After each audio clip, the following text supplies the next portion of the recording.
Hey everyone, welcome to day 9 of our 12 days of Christmas. So we're coming to a wide-legged forward fold, and we'll come from an all fours position. Step your right foot forwards, hands to the ground as you step, lift your back knee, swivel round, and you're there now on the wide length of your mat. So feet nice and wide as you can comfortably go. Now it might be that you have a bend into the knees, if that helps as well, get that hinge forwards at the hips. And it might be that maybe you place a block or something up to bring your chest upright a little bit more. But feel free to just ease into it to begin with, maybe a gentle bend to each side. So essentially with these forward folds, we're going to target a bit into the adductors. And often when you're working on your hips and things, the outer hips get a lot of the airtime there. So let's not forget those inner thighs, the adductors, really important muscles of the body that essentially stabilize your pelvis in every step that you make. So they're really key if we want to keep them strong to help with our posture and the way we walk. So let's think about now with the feet, spreading the toes nice and wide. And it might work for you to turn the toes in ever so slightly, or it might be better that you go quite parallel. So just play around in your body what works for you. Press down firmly into the feet, grip into the toes.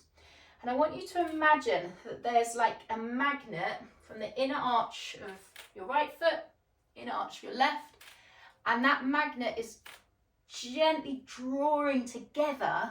And can you feel those inner thighs really wake up as you do that action through the feet? So your feet can really help send that kind of a wake up reaction up through the legs to where we want to really feel some sensation there as well. Good. Now from that position of your wide-legged forward fold, we're going to walk the hands far forwards, send the hips back through space, and it's like we're essentially in this really, really wide downward facing dog pose. Maybe you take a gentle sway side to side through the rib cage if that feels good. If it's too wide, just shorten your stance. Maybe you keep a gentle sway through the body. But you can explore here. Maybe you stay put, prefer to stay a bit more static and pause.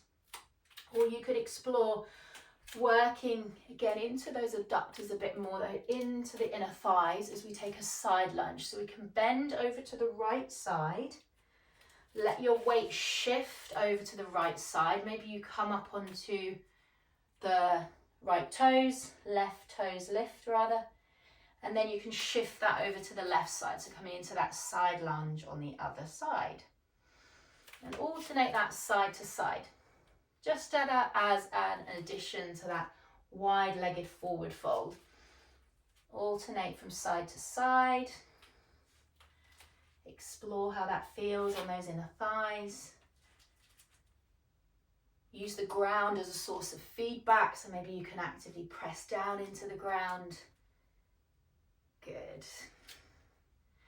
And then return again to that wide-legged forward fold. Maybe the hands are under the shoulders. Maybe again you're upright with a prop to help you lift your chest a bit higher. And pause. Breathe. Notice if your weight is really shifting back into your heels. Can you press down into your toes a little bit more and balance out that weight across the feet? Take a deep breath in.